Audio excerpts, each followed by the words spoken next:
Alhamdulillah wassalatu wassalamu ala Rasulillah wa ala alihi wa ashabihi wa man wala, amma ba'd. Ahibati fillah, hari ini nih hari ke-7 dari bulan Syawal. Ada sebuah tradisi di Jawa ini yang mungkin semua udah pada tahu ya. Bagi yang tinggal di Jawa atau mungkin dengan adanya media semua pada tahu, yaitu tradisi Lebaran Ketupat atau yang dikenal dengan Syawalan, atau di Jawa Tengah disebut Bakdu Kecil atau Bakdu Kupat. Nama yang berbeda-beda, tapi tradisi ini hanya ada di Jawa. Kalaupun ada di tempat lain, ada di Anak baca, ada di Lombok, kemudian di Manado, kemudian ada di Kolaka. Sebenarnya tradisi tersebut berasal dari Jawa. Seorang muslim ketika beragama, ketika dia beramal, ketika dia berucap, maka semuanya apabila itu berkaitan dengan urusan ibadah, mendekatkan diri kepada Allah, maka hendaklah semuanya dilandasi dengan ilmu. Al-Imam Al-Bukhari dalam kitabnya Sahih Al-Bukhari, beliau meletakkan sebuah bab di sana. Bab itu berjudulkan Babun Al-ilmu qabla al-qawli wal-amal. Bab berilmu sebelum berucap dan beramal. Lalu beliau membawakan firman Allah, fa'alam annahu la ilaha illallah wastaghfir li dzambik. Ketahuilah, ini ilmulah, bahwasanya tiada yang berhak disembah melainkan hanya Allah semata, dan engkau mohonlah ampun kepada Allah Jalla Jalaluh. Berkaitan dengan tradisi Lebaran Ketupat ini, ada satu hal yang ingin ana bahas berkaitan dengan hubungan Lebaran Ketupat dengan puasa 6 hari di bulan Syawal. Karena di berita-berita yang ana baca, kemudian di tulisan tentang sejarah Lebaran Ketupat ini, mereka menyebutkan seperti di sini, di Madura. Disebutkan di Madura, tradisi Lebaran Ketupat ini biasanya disebut dengan terater. Terater yang kirim makanan ke tetangga, berbagi dengan tetangga. Sejatinya itu sesuatu yang indah untuk menjalin hubungan baik antara tetangga dengan masyarakat di sekitarnya. Tradisi ini biasanya dilaksanakan setiap tanggal 7 Syawal. Hari ini tanggal 7 Syawal. Setelah umat Muslim selesai melaksanakan ibadah puasa sunnah selama 6 hari di bulan Syawal. Ingat, terateran itu diadakan setelah puasa 6 hari di bulan Syawal. Yang ingin ana tanyakan, apakah sekarang yang terjadi di masyarakat, mereka benar mengadakan Lebaran Ketupat itu setelah puasa 6 hari di bulan Syawal? Atau ternyata orang-orang yang melaksanakan itu, orang-orang yang nggak puasa di bulan Ramadan, puasa 6 hari bulan Syawal juga tidak melaksanakan. Kemudian untuk apa Lebaran Ketupat itu diadakan? Sejatinya Rasulullah SAW tidak pernah mengadakan Lebaran setelah puasa 6 hari di bulan Syawal. Kalau urusan ketupat, memang makanannya ketupat disebutkan. Makanannya ya opor, itu yang biasa dikonsumsi oleh masyarakat Jawa mungkin. Kita tidak bicara tradisi makanannya. Kemudian disebutkan di sini pula, tradisi ini sekaligus sebagai tanda syukur kepada Tuhan karena diberikan kemampuan melanjutkan puasa selama 6 hari di bulan Syawal. Wallahu a'lam bishawab. Yang ana lihat, Lebaran ketupat ini terus dihidupkan, terus dilestarikan. Puasa 6 harinya nggak ada. Nggak ada puasa 6 hari di bulan Syawal. Jadi kalau memang ingin bersyukur, bebas orang melampiaskan rasa syukurnya itu. Dia mengundang tetangganya, mau berbagi makanan dengan siapa, bebas. Dan itu tidak ada kaitannya dengan puasa 6 hari di bulan Syawal saja.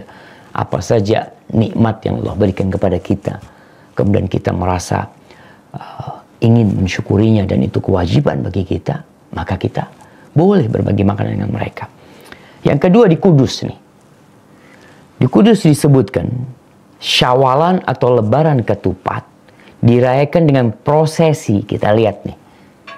Ini tradisi kalau memang sudah, ya dalam Islam bukan agama yang menentang tradisi.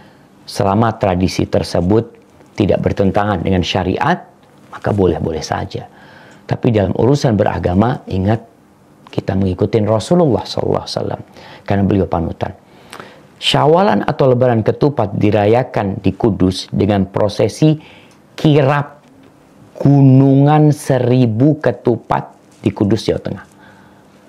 Gunungan terdiri dari susunan 1000 ketupat dan ratusan lepet yang diarak dari rumah kepala desa setempat menuju Masjid Sunan Muria. Mereka mengadakan bawa mengarak tersebut. Ada yang menyebutkan bahwasanya Lebaran ketupat ini ya sebenarnya dulu Wali Songo atau Sunan Kalijaga mungkin yang pertama merintisnya, umpamanya kita lihat. Wallahu a'lam bishawab. Mana yang benar dari cerita-cerita tersebut, tapi jelas ingat jamaah, kita beragama mengikuti Allah dan Rasulnya. Kalau memang benar orang-orang merayakan Lebaran kecil itu setelah puasa 6 hari di bulan Syawal, kita lihat apakah Rasul SAW mengadakan hal tersebut. Beliau bersyukur bersama para sahabatnya, berkumpul di masjid, makan bareng, buka bersama paling tidak lah. Ini hari ke-7 kita buka bersama, makan-makan di masjid. Ya sebagai bentuk bersyukur kepada Allah Jalla Jalla. Ana rasa menurut ilmu yang ana pelajarin, Allahu a'lam, ana nggak pernah tahu tentang hal tersebut. Taib. Dan hendaklah kita belajar lebih dalam lagi. Kalau memang Sunan Kalijogo mengadakan acara tersebut untuk 6 hari Syawalnya, maka yang harus kita lakukan adalah puasa 6 hari di bulan Syawal.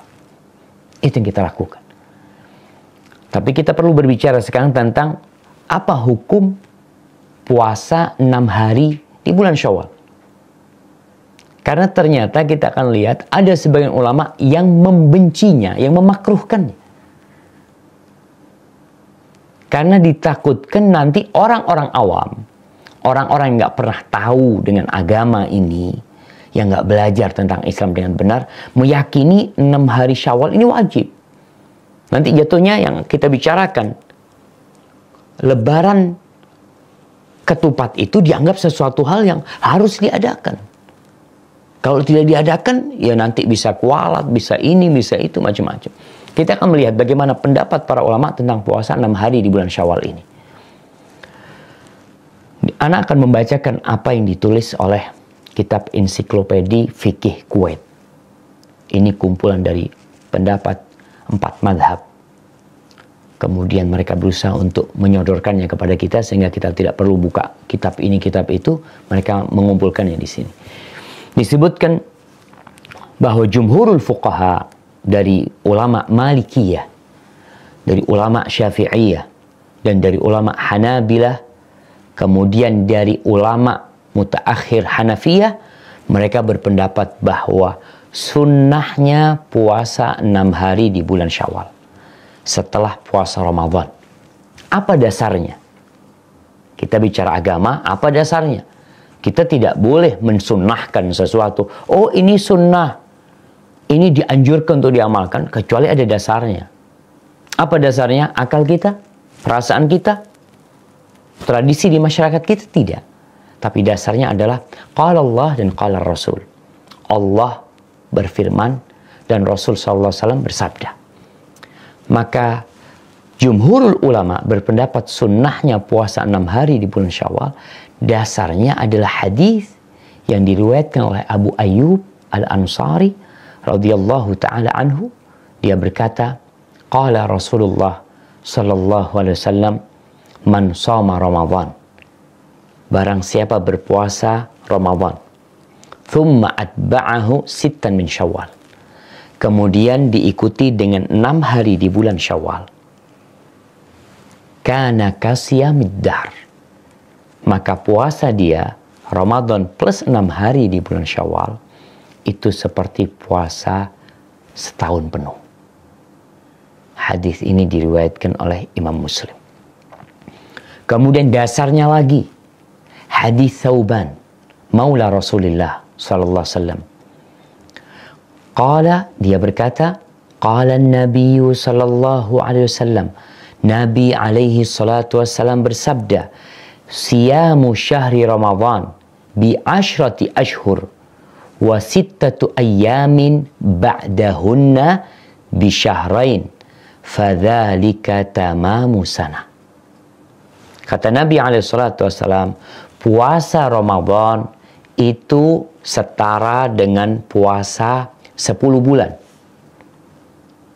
Dan puasa 6 hari setelah Ramadan ba'dahunna, maka dikenal dengan apa tadi? Ba'du kecil kata mereka. Masyarakat mengatakan itu puasa 6 hari setelah Syawal itu seperti bisyahrain, seperti 2 bulan. Fadzalika tamamu sana. Maka 1 bulan Ramadan plus 6 hari di bulan Syawal itu seperti puasa 1 tahun. Di mana kebaikan dilipat gandakan menjadi 10 kali lipat. Jadi 36 hari puasa seperti 360 hari berpuasa. Itu jumlah hari dalam setahun. Ini hadis Thauban diriwayatkan oleh Ad-Darimi dan sanadnya sahih. Kemudian disebutkan bahwasanya ulama-ulama Syafi'iyah dan ulama-ulama Hanabilah mereka menjelaskan bahwa saum 6 ayyam min Syawal, puasa 6 hari di bulan Syawal setelah Ramadan itu seperti puasa setahun fardu. Bukan puasa sunnah. Kalau puasa sunnah ya kita tahu semua amalan dilipat gandakan menjadi 10 kali lipat. Kecuali memang ibadah puasa yang memang ada kekhususan dari Allah Jalla Jalaluh. Mereka mengatakan wa illa fala yakhtassu dzalika. Kalau ini tidak setara dengan puasa wajib selama setahun, maka apa kekhususan puasa 6 hari di bulan Syawal? Kemudian di sini itu pendapat jumhur ulama tentang puasa 6 hari di bulan Syawal. Kemudian disebutkan bahwasanya dinukil dari Abu Hanifah. Dari Abu Hanifah. Tadi kita sampaikan pendapat ulama-ulama mutaakhir dari Hanafiyah sunnah. Kemudian disebutkan dinukil dari Abu Hanifah karahatu shaumi sittatin min Syawal. Makruhnya berpuasa 6 hari di bulan Syawal. Mutafarriqan kana au mutatabi'an. Abu Hanifah berpendapat bahwasanya makruh puasa 6 hari di bulan Syawal, baik itu puasanya bersambung 6 hari langsung. Tanggal 2 Syawal puasa, 3, 4, 5, 6, 7. Itu makruh. Au mutafarriqan, atau secara berpisah-pisah. Puasa 2 hari, pekan ini, pekan depan puasa 2 hari lagi, 2 hari sampai 6 hari bulan Syawal. Wa'an Abi Yusuf. Dan Abu Yusuf muridnya Abu Hanifah berpendapat makruh juga. Karahatuhu mutatabi'an la mutafarriqan. Tapi Abu Yusuf berpendapat makruhnya puasa Syawal itu kalau bersambung. 6 hari langsung. 2, 3, 4, 5, 6, 7. Kemudian sekarang kita berbuka umpamanya. Hari ini, hari terakhir kita berpuasa, itu yang dibenci. Tapi disebutkan bahwasanya kebanyakan ulama Hanafiyah yang mutaakhirin mereka nggak ada masalah. Kemudian disebutkan di sini. Qala Ibnu Abidin menukil dari Sahibul Hidayah dalam kitabnya At-Tajnis wal Mukhtar, dan pendapat yang dipilih, annahu la ba'sa bih, bahwasanya tidak mengapa puasa 6 hari di bulan Syawal, li'anna al-karaha innama kanat li'annahu la yu'man min an yu'adda dzalika min Ramadan. Mereka berpendapat awalnya makruh itu karena ditakutkan ada orang yang berpendapat kalau ini termasuk puasa wajib Ramadan. 6 hari Syawal ini termasuk puasa wajib. Sehingga nanti muncul tadi lebaran lagi. Ada lebaran di hari ke-7. Itu ditakutkan. Akhirnya orang beranggapan itu termasuk dari Ramadan. Fayakunu tasyabbuhan bin Nasara. Maka kemudian itu akan termasuk tasyabbuh dengan Nasara umpamanya. Karena menambah-nambah. Yang awalnya 30 hari jadi wajib 36 hari umpamanya. Wal'an zala dzalikal ma'na. Sekarang sudah nggak relevan lagi sudah yang seperti itu. Orang sudah tidak meyakini hal seperti itu. Kemudian disebutkan di sini wa'tabara al-Kasani mahall al-karaha an yasuma yaum al-fitr. Kemudian Al-Kasani termasuk ulama Hanafiyah berpendapat makruh itu apabila puasanya mulai Idul Fitri. Puasa Ramadan, hari Id juga puasa. Wa yasumu ba'dahu 5 ayyam. Setelah itu puasa 5 hari. Itu yang makruh. Fa amma idza aftara yaumal Id. Adapun ketika orang ini berbuka pada hari raya, thumma shama ba'dahu 6 ayyamin, falaysa bimakruh. Kemudian dia puasa 6 hari setelah itu, maka itu tidak makruh kata Kasani. Bal huwa mustahabun wa sunnah. Tapi itu bahkan mustahab, dianjurkan, dan sunnah. Kemudian Malikiyah berpendapat bahwasanya makruh puasa 6 hari di bulan Syawal limuqtadan bihi. Ingat, makruhnya itu untuk orang yang jadi panutan. Untuk kiai, untuk ustadz, untuk tokoh. Waliman khifa alaihi i'tiqadu wujubiha. Dan dimakruhkan bagi orang untuk puasa 6 hari bulan Syawal kalau ditakutkan orang awam ini nanti beranggapan ini wajib. Maka makruh bagi orang ini puasa. Nggak usah puasa dia. Ini pendapat Malikiyah. In shamaha muttasilatan bi Ramadan mutatabi'atan wa adharaha. Kalau puasanya dia itu bersambung dengan Ramadan. Hari raya berbuka, terus hari kedua sudah puasa. Bersambung puasanya 6 hari. Wa adharaha. Dan dia menampakkan dia itu sedang puasa Syawal. Ditunjukkan anak lagi puasa Syawal, atau dia mengadakan buka bersama di masjidnya tanggal 2, tanggal 3, tanggal 4, tanggal 5, tanggal 6, tanggal 7, maka ini dimakruhkan. Au kana ya'taqidu sunniyat ittisaliyah, atau nanti berpendapat bahwasanya disunnahkan bersambung. Jadi sunnahnya itu puasanya itu nyambung. Tanggal 2, 3, 4, 5, 6, 7. Itu sunnahnya seperti itu. Lalu disebutkan, fa'in intafat hadil quyud ustuhibba siyamun. Tapi kalau alasan-alasan ini hilang, maka sunnah puasa Syawal itu. Kemudian disebutkan, qala al-Hattab wa qala fil muqaddimat. Al-Hattab dari ulama Malikiyah mengatakan dalam kitabnya Al-Muqaddimat, kariha Malik. Imam Malik memakruhkan rahimahullah puasa Syawal itu. Makhafatu an yalhaq bi Ramadan. Takut dianggap ini termasuk dari bagian Ramadan. Takut 6 hari Syawal ini nanti orang-orang menganggapnya termasuk dari Ramadan. Ma laysa minhu min ahlil jahala wal jafa. Kita takut itu nanti orang-orang yang bodoh, orang-orang yang nggak ngerti agama ini beranggapan 6 hari Syawal ini termasuk dari Ramadan. Dan itu bukan. Kemudian disebutkan wa amar rajul fi khassati nafsi fala yukrah lahu siyamuha. Adapun orang yang untuk pribadi dia, maka dia tidak makruh untuk melaksanakan puasa tersebut. Maka jamaah kembali nih kepada puasa Syawal. Jadi sebenarnya puasa itu puasa sunnah. Asalkan tadi jangan sampai kita menyebabkan orang meyakini 6 hari Syawal ini sesuatu yang wajib, termasuk dari Ramadan, atau sunnahnya itu bersambung ya. Kemudian ada permasalahan lain. Apakah sunnahnya itu langsung atau tidak? Sebenarnya bebas. Walaupun sebagian ulama Syafi'i berpendapat kalau nyambung itu lebih utama karena ya supaya orang itu segera melaksanakan kewajiban, segera melaksanakan amalan sunnah tersebut. Kemudian analisa cukup ya berkaitan dengan masalah 6 hari Syawal dan masalah Lebaran Ketupat. Ingat tadi Lebaran Ketupat ini tradisi Jawa dan tidak dikenal di Sumatera, tidak dikenal di Papua, tidak dikenal di Sulawesi, kecuali memang orang-orang Jawa berpindah ke sana.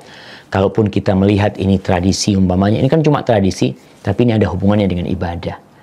Maka kita harus hati-hati dalam beragama, lihat bagaimana sebenarnya Rasulullah SAW melaksanakan puasa 6 hari di bulan Syawal. Taib, yang terakhir, apakah melaksanakan 6 hari di bulan Syawal ini harus selesai puasa Ramadan? Itu pendapat yang lebih kuat. Karena hadis yang mengatakan man shoma Ramadan. Barang siapa yang puasa Ramadan, kemudian diikuti dengan 6 hari di bulan Syawal.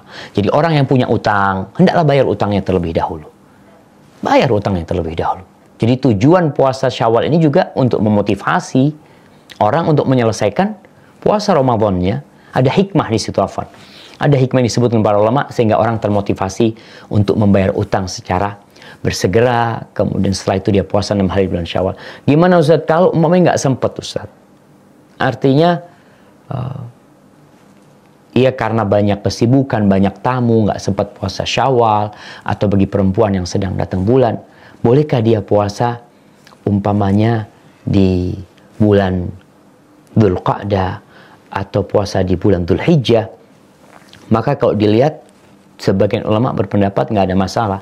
Bahkan ulama Malikiyah berpendapat balistahabbu siyamaha fi ashri Dzulhijjah. Boleh kita puasa Syawalnya itu di bulan Dzulhijjah. Di awal Dzulhijjah itu termasuk waktu yang bagus. Atau puasanya nanti umpamanya memang di bulan Dzulqa'dah, ambil hari Senin Kemisnya seperti itu. Bagi orang yang uzur, maka ana rasa silahkan tetap berpuasa 6 hari di bulan Syawal, walaupun di bulan Dzulqa'dah atau di bulan Dzulhijjah. Jamaah, itu yang bisa ana sampaikan.